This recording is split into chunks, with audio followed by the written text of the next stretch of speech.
And you are welcome to our channel जिक्सन। तो आज हम लोग अपने पिछले चैप्टर को कंटिन्यू करेंगे जो कि था हमारा सेट। हमने पिछले चैप्टर में वेन डायग्राम के बारे में पढ़ा था। तो पिछले चैप्टर में हमने वेन डायग्राम के बारे में ज़्यादा कुछ नहीं पढ़ा था, हमने सिर्फ उसकी कुछ प्रॉपर्टीज पढ़ी थी, उस रिलेटेड थोड़ा बहुत क्वेश्चन करे थे। तो आज हम लोग अपने वेन डायग्राम को ही आगे कंटिन्यू करेंगे। वेन डायग्राम में जैसे कि मैंने आपको बताया था कि मैं आपको थोड़ा सा हल्का सा रिवाइज करवा देती हूँ। वेन डायग्राम में मैंने आपको क्या बताया था कि हम यूनिवर्सल सेट को एक रेक्टेंगल के थ्रू डिनोट करते हैं और उसके अंदर जो सर्कल होता है वो एक सेट को डिनोट करता है। तो हम आज उसी के बारे में बात करेंगे। हम आज दो सेट और तीन सेट के बीच में रिलेशन पढ़ेंगे, जैसे कि हम लोगों ने यूनियन, इंटरसेक्शन और ऐसी काफ़ी सारी चीज़ों के बारे में पिछले चैप्टर में प्रॉपर्टीज पढ़े थे। तो आज हम उनको वेन डायग्राम के थ्रू समझने की कोशिश करेंगे। तो पहले हम बात करते हैं ट्रू सेट के लिए।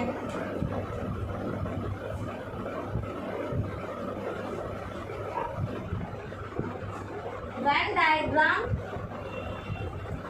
For two sets. तो हम बात करेंगे Venn diagram for two set. पहला हमने क्या पढ़ा था, ए यूनियन बी। अब हम ए यूनियन बी को एक सेट के थ्रू रिप्रेजेंट करेंगे। सेट के थ्रू कैसे? पहले मुझे क्या करना है, एक यूनिवर्सल सेट ड्रॉ करना है, क्योंकि हम जब वेन डायग्राम शो करेंगे तो उसके अंदर रेक्टेंगल होना जरूरी है, क्योंकि उसके अंदर यूनिवर्सल सेट होना बहुत इंपॉर्टेंट है। दूसरा, हमें ए यूनियन बी, दो सेट लेने हैं। पहले हमें ए और दूसरे सेट का लेना है मुझे बी।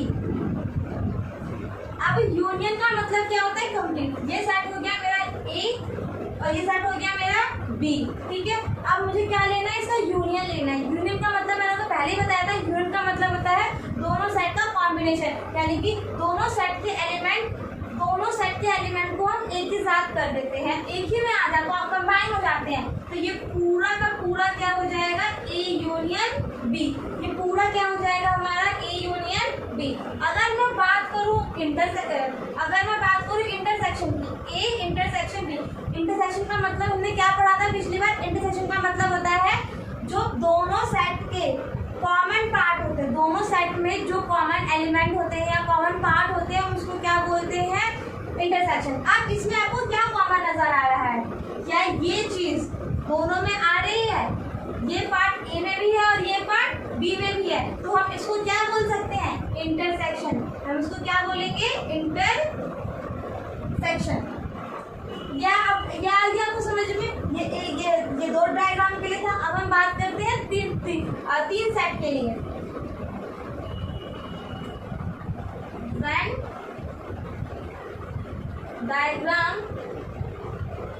For three sets. अब हम इसके अंदर तीन सेट के बारे में बात करेंगे। तीन सेट कैसे? इसकी यहाँ पे दो सेट थी, सेट ए और सेट बी। इसमें हम तीन सेट लेंगे, सेट ए, बी और सी। तो ये एक रेक्टेंगल है, हम यहाँ तीन सेट लेंगे, सेट ए, सेट बी और सेट सी। पहली चीज हम इसके अंदर क्या करेंगे, यूनियन फाइंड आउट करेंगे। A union B union C. A union B union C क्या था? पहले वही सेम मतलब है दोनों का, कि दोनों हमें तीनों सेट का क्या करना है, कॉम्बिनेशन। तीनों सेट के सारे एलिमेंट हमें क्या करना है, एक साथ लेकर आ रहे हैं। तो सारे के सारे एलिमेंट एक साथ कब आएंगे, जब ये तीनों के तीनों आएंगे। ये तीनों एलिमेंट, ये क्या हो जाएगा हमारा, A union B union C. अब आप बोल रहे, आपके मन में एक क्वेश्चन पक्का आया होगा कि ये पार्ट में तो इसके अंदर दो बार आ रहा है, तो क्या हम इसको दो बार लिखेंगे? नहीं लिखेंगे, क्योंकि मैंने आपको पिछली वीडियो में ही बताया था कि यूनियन के अंदर रिपीटेशन अलाउड नहीं होती है। चाहे एक एलिमेंट कितनी बार भी आए, हम उसको ए ही लिखते हैं। फॉर एग्जाम्पल, एक सेट मैंने ले लिया है ए, इसके अंदर आ रहा है 1 2 3 4 5। एक सेट ले लिया है मैंने बी, 1 5 3, और एक सेट ले लिया है मैंने सी, 5 4 9 6। फॉर एग्जाम्पल हमने यहाँ पे तीन सेट ले लिए, सेट ए, बी और सी। अब मुझे इसका यूनियन फाइंड आउट करना है, तो हम इसका यूनियन कैसे फाइंड आउट करेंगे, A union B union C. जैसे कि आप देख रहे होंगे तीनों में कॉमन पार्ट क्या आ रहा है, 5। तीनों में कॉमन पार्ट क्या आ रहा है, 5, और 5 तीन बार आता है। तो इसका मतलब ये थोड़ा कि हम 5 को तीन बार लिखेंगे, हम 5 को लिखेंगे एक ही बार। अब हम इसका यूनियन बनाते हैं, 1 2 3 4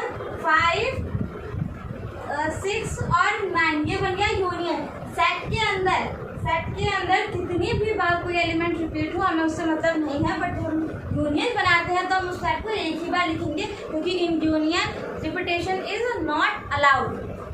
ठीक है, ये आ गया यूनियन। अगर मैं बात करूँ कॉम्बिनेशन की, A combination B, sorry intersection की बात करूँ मैं, ए इंटरसेक्शन बी क्या हो जाएगा? यहाँ पे हमने यहाँ देखा ए इंटरसेक्शन बी क्या होगा, ये वाला, ये छोटा सा जो पार्ट होगा हमारा जो कॉमन आ रहा होगा ये होगा हमारा इंटरसेक्शन ए इंटरसेक्शन बी। दूसरा अगर मैं बोलूँ बी इंटरसेक्शन सी निकालना हो मुझे, B intersection C, B set ये रहा, सी सेट ये रहा, दोनों के बीच का कॉमन पार्ट ये रहा, दोनों के बीच का कॉमन पार्ट ये वाला, तो बी इंटरसेक्शन सी क्या हो जाएगा, ये। अगर मैं बोलूँ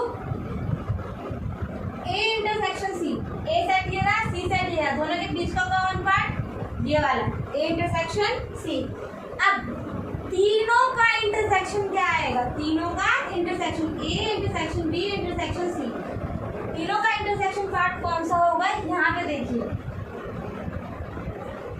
ये रहा सेट ए बी और सी, ए बी सी, तीनों का इंटरसेक्शन यानी कि तीनों में जो कॉमन आ रहा हो। अब ये देखो, ये वाला सेट लो, ये पार्ट कॉमन आ रहा है आपका, ये वाला सेट लो, ये आ गया, ये वाला सेट लो, ये आ गया। इसका मतलब तीनों में जो कॉमन पार्ट आ रहा है वो कौन सा है? ये वाला पार्ट। तो ये क्या हो जाएगा हमारा A intersection B intersection C. जैसे कि यहाँ पे जो 5 था, 5 क्या था? तीनों सेट के अंदर कॉमन था, तो इसी अकॉर्डिंग यहाँ पे जो ये है इसको एज हम 5 कंसिडर कर लेते हैं समझने के लिए। तो ये क्या हो जाएगा हमारा A intersection B intersection C. तो चलो हम इससे रिलेटेड कुछ क्वेश्चंस करते हैं। आप लोग इस क्वेश्चन को देखिए, क्वेश्चन क्या बोल रहा है? If A and B are two set, A और बी क्या है? दो सेट है, such that A is a subset of B, यानी कि ए के सारे एलिमेंट किसके अंदर प्रेजेंट है? बी के अंदर। Then what is A union B? तो मुझे इसके अंदर क्या फाइंड आउट करना है? A union B. तो चलो हम इसको एक एग्जाम्पल के थ्रू करते हैं। मैंने एक एग्जाम्पल ले लिया है, यहाँ पे मैं एग्जाम्पल लेती हूँ कि मेरे पास एक सेट है ए सेट क्या है मेरे पास? 1 2 3 4 और 5, 1 2 3 और 5। मैंने एक बी सेट ले लिया है, बी क्या ले लिया है मैंने? 1 2 3 4 5 6 7 8 9 और 10। मैंने ये दो सेट ले लिए हैं, 1 2 3 4 5 6 5 और 1 2 10। बी सेट हो गया मेरा 1 2 10। अब मुझे क्या करना है? A is the subset of B. A B का क्या है? सबसेट है। सबसेट क्यों है? क्योंकि ए के सारे एलिमेंट किसके अंदर प्रेजेंट है? बी के अंदर। देखिए 1 2 3 4 5, 1 2 3 4 5, यानी कि A is the subset of B. ये कंडीशन तो हमारी यहाँ पे प्रूफ होती है, यहाँ पे हमारी A is the subset of B, ये कंडीशन तो प्रूफ होती है। अब मुझे क्या फाइंड आउट करना है? A union B. A union B क्या होगा मेरा? देखते हैं। ए यूनियन बी, यूनियन का मतलब क्या होता है? दोनों सेट का कॉम्बिनेशन। तो 1 2 3 4 5 6 7 8 9 10। आपको यहाँ पे कुछ दिख रहा है? ये जो सारे के सारे एलिमेंट प्रेजेंट है, वो तो सारे के सारे एलिमेंट बी सेट के अंदर भी प्रेजेंट है। तो क्या मैं इस एलिमेंट के जगह पे यहाँ पे बी लिख सकती हूँ? बिल्कुल लिख सकती हूँ, क्योंकि जो यूनियन के अंदर जो एलिमेंट है वो सारे के सारे एलिमेंट बी सेट के अंदर ऑलरेडी प्रेजेंट है, तो हम इसको बी भी लिख सकते हैं। इसका मतलब ए यूनियन बी क्या आ गया हमारे पास? बी। ए यूनियन बी क्या आ गया हमारे पास? बी। ऐसा ही हम एक और क्वेश्चन ले लेते हैं। तो चलो हम लोग एक और न्यू क्वेश्चन स्टार्ट करते हैं। इसके अंदर मैं एग्जांपल लेके समझाती हूँ आपको। लेट अस सपोज मैंने एक सेट ले लिया है, सेट ए। सेट ए क्या है मेरे पास? 1 2 3 4 5 6 7 8 9 और 10। सेट बी मैंने ले लिया है 2 4 6 8 10 12 14 16। अब मुझे क्या करना है? इसके अंदर a minus B find out करना है और b minus a find out करना है। मुझे यहाँ a minus B find out करना है और b minus a find out करना है। अब आप बोलोगे दोनों तो सेम ही है, जैसे कि हम लोग मैथ्स में करते हैं 4 - 2 इज इक्वल टू 2। और 2 - 4 इज इक्वल टू -2। सेम नहीं है, डिफरेंट है। तो ऐसे ही इन दोनों का जो आंसर आएगा वो भी डिफरेंट होगा। तो अब हम इसको सॉल्व करना शुरू करते हैं। मुझे क्या फाइंड आउट करना है? पहले a माइनस बी। एक चीज आप याद रखना, एक चीज आप समझ लो कि हम माइनस किसके अंदर से कर रहे हैं? a के अंदर से, यानी कि जो एलिमेंट बचकर आएंगे वो भी किसके अंदर से आएंगे? a के अंदर से। तो b के जितने भी एलिमेंट इसके अंदर है वो सबको हम क्या कर देंगे? माइनस कर देंगे। जैसे कि b के अंदर क्या प्रेजेंट है? 2, 4, 6, 8 और 10। और कोई b का एलिमेंट 10 में प्रेजेंट, a में प्रेजेंट है। b का क्या 12, 14, 16 a के अंदर प्रेजेंट है?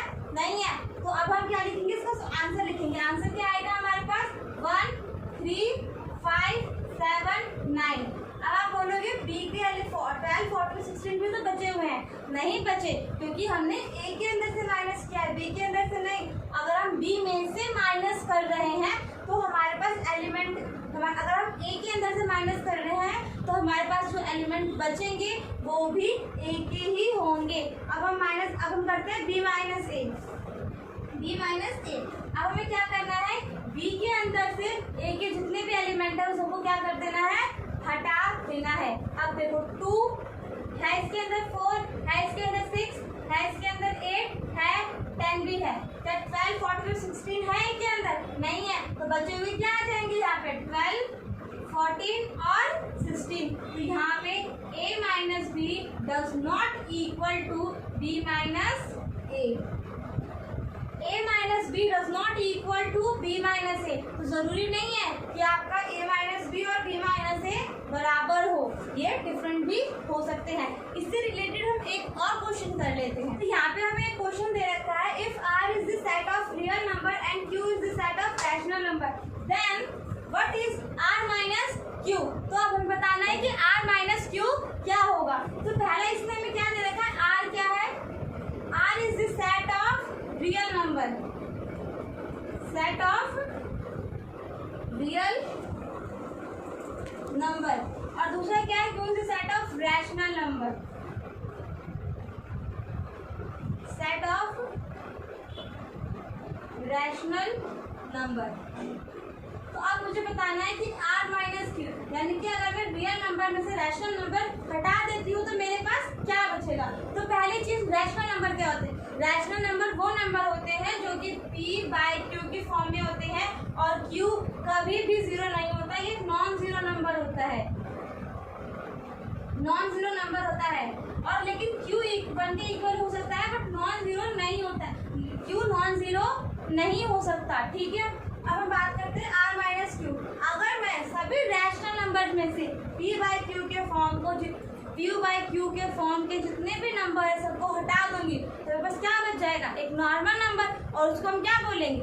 Irrational number. क्या बोलेंगे? Irrational number. क्वेश्चन बहुत इजी था, आपकी बुक का ही क्वेश्चन था, थोड़ा सा डिफरेंट था इसलिए मैंने इसको करवा दिया। तो चलो अब हम बात करते हैं कॉम्प्लीमेंट्स के बारे में। हम बात करेंगे कॉम्प्लीमेंट्स के बारे में, कॉम्प्लीमेंट्स क्या होते हैं और उसके 2-3 कुछ प्रॉपर्टीज के बारे में बात करते हैं आज।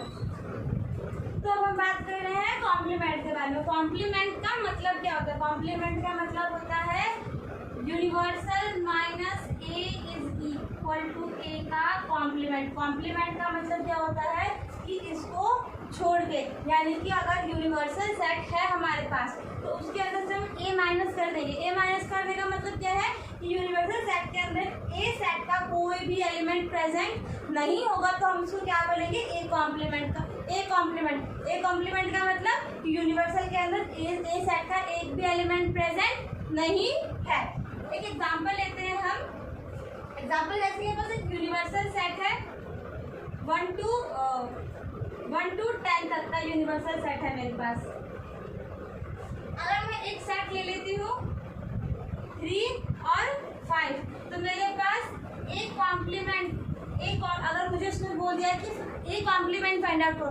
कॉम्प्लीमेंट का मतलब यूनिवर्सल सेट के अंदर ए के जितने भी एलिमेंट सबको माइनस कर दो। माइनस करेंगे तो हमारे पास क्या बच जाएगा?